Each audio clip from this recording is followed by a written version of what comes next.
Hi! Sorry to come on with no warning. But I just am exploring a new concept and I want to share it because it's really phenomenal. So let me paint the picture. I'm going to put my notes up here. Let me paint a picture. So many of us, hey Terry. Oh, it's such a hot mom. I hope you're doing well. So many of us want to feel powerful in all our lives. We want to feel like we know how to be in the space of power, and instead of we're going to call it empowered. We want to be empowered in our lives. But here's the problem. Here's the paradigm that we work in. Victim, aggressor. That's the paradigm we work in. So when we're in a victim aggressor paradigm, which our culture tends to be, and we've heard said over and over and over, then what is power? Power is aggression. Oh, well then power is not a good thing, right? So we trap ourselves in between two really crappy choices, being a victim or being the aggressor. So power feels like powerlessness, or power to the extent that it's used badly, because it's power in relation to somebody else being a victim. So who wants to feel powerful in that paradigm? Right? Nobody wants to be the aggressor. Even if you don't want to be the victim, you definitely don't want to be the aggressor. So now we're in a space where we don't have a model for what power actually looks like, and we don't want either side of it, right? So we're trapping ourselves. And so we're in these like inherently negative, stuck space where there's no good choice. And then the other thing that happens is that so say you were on the empowered side of that spectrum, meaning you're now in the category that we would call aggressor in the former paradigm. So put yourself in that camp, and then it's kind of silent, because if everybody else is acting like a victim, then you're like just chilling here in the aggressor camp going, well, come on, like, let's do something. And in that silence, in that lack of anybody meeting you in that space with energy, because the victim energy is pulled back, right? Let things come to you, let things happen to you. That's the victim energy, whereas the aggressor is push things out. This is the old paradigm again. So when you're in the aggressive state of pushing out, that means nobody else is there with you because they've all pulled back. And what happens when there's silence? We fill it. We're like, well, wait, let me do more. Let me push harder. Let me see if you, like, are you paying attention? And we pick and we pick and we pick at people, right? So now instead of just being in the power side of the victim aggressor paradigm, we're actually like being more on the aggressive side. Doesn't feel good. Doesn't feel good. So yesterday I was in a group setting and I was saying, like, well, what's the alternative to this paradigm? And somebody said to me, well, the alternative is victim creator. Not victim aggressor, but victim creator. And the sort of power of that really sunk in, because it's all the things that we talk about, right? It's all the things that we talk about in self-empowerment. It's all the reasons we talk about purpose. It's all the reasons we do this work, which is to be the creator of your own life. But I never thought about it as the full paradigm switch. Hey, Mary, the full paradigm switch from victim aggressor to victim creator.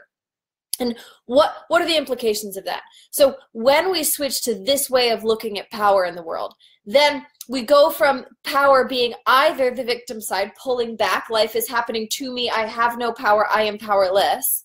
The opposite of that is now I am empowered to create the life that I want, to create the circumstances of my life, to create experiences, to create relationships, to create circumstances that better suit what I want to see. So again, it used to be victim aggressor, right? Either pulling back or being like, this is my way or the highway, blah, blah, blah, blah, blah. You know, what we would call an overly stimulated sacral or solar plexus chakra, Manipura chakra, instead of the refined solar plexus chakra energy, which is creation. It's knowing yourself and having the strength and courage to speak that and live that for the best of everyone. And that's what this new paradigm of victim creator is. And I don't know who came up with this paradigm concept of victim creator, but if you do, please message me, because I would love to learn more about it and learn from the people doing the thought work on this, because it's really lit me up and I think it's so exciting. So when we're in a victim creator paradigm instead of a victim aggressor paradigm, that means that we have the potential to understand what owning our power looks like. Owning our power looks like knowing what we want. It looks like believing that we have the ability to determine the circumstances of our lives. It looks like believing we have the ability to determine how people treat us. It looks like knowing who we are and what's appropriate for our own lives, because these are all things attached to creation, right? We have to know ourselves in order to know what we want. We have to know our skills in order to bring them to a moment where we could create something out of it. We have to know, like desires, like personality, all of that, like network. We have to know so many things in order to create. Unlike the aggressor, what was the power dynamic of the aggressor? You're overly confident, you're arrogant, you're pushing people at your own cost, right? Like all the negative things we associate with people, perhaps in watching movies, we've all seen that like sinister, evil CEO who pushes everybody at his own, at the expense of others for his own gain. Like that's the victim aggressor. But victim creator is somebody much more powerful. This is like the Nelson Mandela story, where we go from being, where most people would be like, oh my God, I'm thrown in jail and everything hates me. Obviously, this is an oversimplification of Nelson Mandela's life. Thrown in jail and life happening to me, like, oh, poor me, to the incredible amount of strength, forgiveness, compassion, and leadership that he then found. He was in the victim creator paradigm of power, right? He found power instead of victimhood. And that's what we're talking about here. What does power look like instead of victimhood? And we can't find that through the victim-aggressor paradigm. We have to find it through this new paradigm, the victim-creator paradigm. And then what the most interesting thing, I think, is once we're in the victim-creator paradigm, both in a stereotypical context, both the victim and the aggressor are in the victim category, because the aggressor is being just as victimized and acting just as much of a victim as anyone else. Somebody who's over-domineering, somebody who's flat-out aggressive, somebody who is demonstrating their own will against others and putting others in a victim space is feeling like a victim themselves. Oh, I have no choice. Oh, this is the only way to do it. Oh, I have to push my will over everyone else's, right? That's still a victim-based thinking. That's not creative-based thinking. That's not thinking I have the power to do the best for me and everyone else, that I'm empowered to stand in my own truth and allow other people to stand in theirs, because that takes confidence and true inner knowledge, right? That is true power. True power to let yourself be and let others be.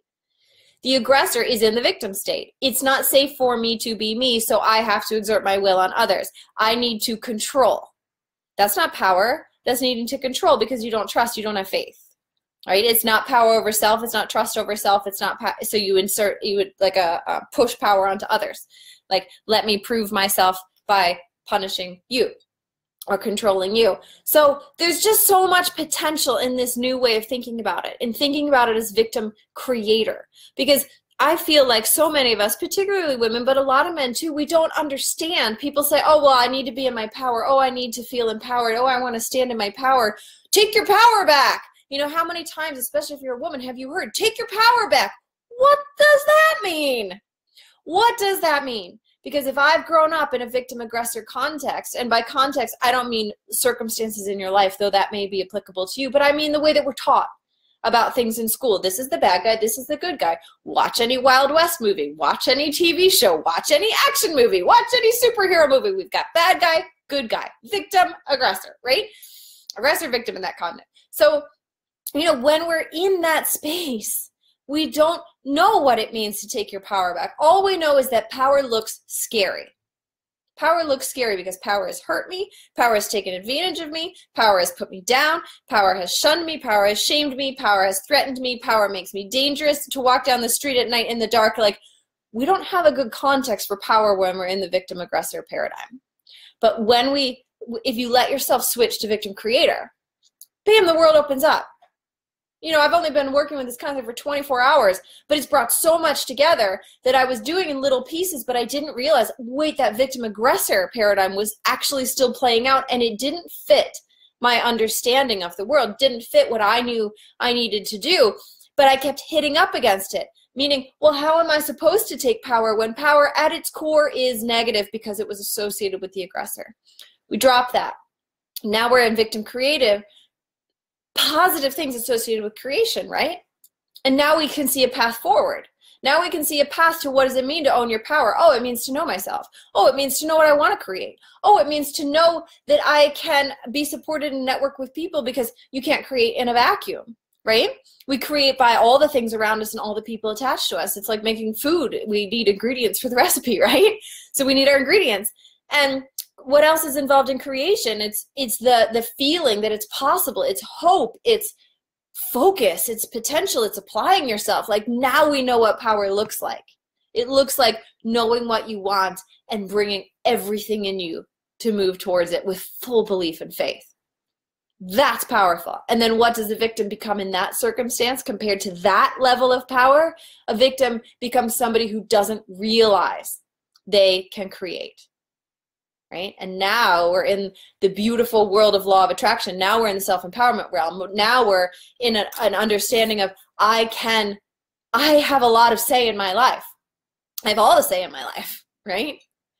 I might go with the flow. I might be in certain circumstances. I might have things to learn. I might keep having experiences pop up because something's going on a deeper level that I don't understand. And if that's the case, that's the work I do. So connect, right? Connect with me.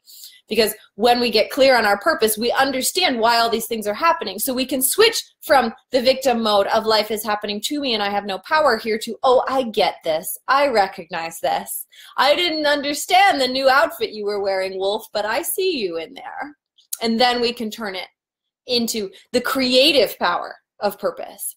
So I'm just so excited about this, new paradigm. I want to hear how it resonates for you. I know this can be a touchy subject, particularly if the victim-aggressor paradigm is played out for you in violent ways, so feel free to private message me. But I'm just so freaking excited about the new paradigm of victim-creator, because really that's what it boils down to. I don't have the power to say anything and control my life. I have the power to create my life. And now we have a clear path forward for what power actually looks like. It looks like owning your ability to create. I just love it. Love it, love it, love it. All right. I can't wait to hear from you. Talk to you soon. Mwah.